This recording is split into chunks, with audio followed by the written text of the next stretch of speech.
2011 Dodge Nitro. We're going to go ahead and remove this oil pan. In the event that you like some mechanical sketchy shit, just go ahead and subscribe and like and comment. Let's get into it. So the step-by-step tutorial is what I've done. Other people will have different ways that they can do this. Some try to pull the engine off the engine mount to create enough clearance, but I pulled off the transmission. If you haven't seen that video, go back and take a look at that one. We also took off a flywheel. That didn't seem, I'll have another video tutorial on that. Not many people have these cars on video, especially with transmission removals. So the oil pan. All right, you want to drain out the oil. You're going to have to take off the transmission. Once you get to this point right here, where your flex plate is off, you're going to have to take all the bolts off around the pan.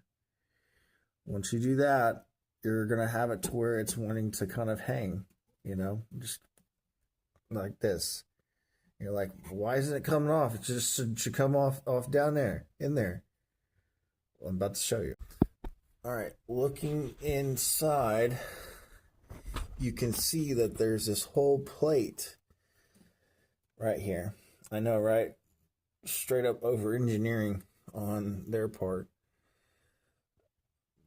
With that being said, you also have a reservoir to suck up the oil, so that way everything else in the crankshaft and the block could be able to be lubricated.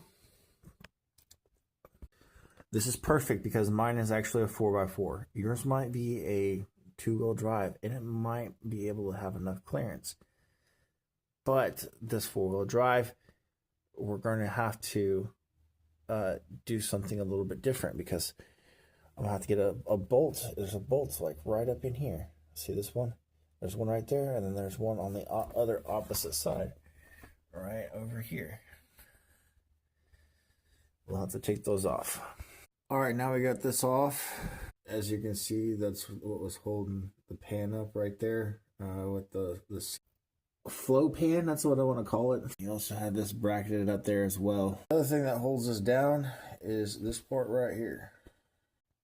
You have a little hole right there. These two are going to be 13/16 nuts, and that's going to be a 13/16 bolt. Once you get those off and get those off, you go. Take a look at that pan. See you next.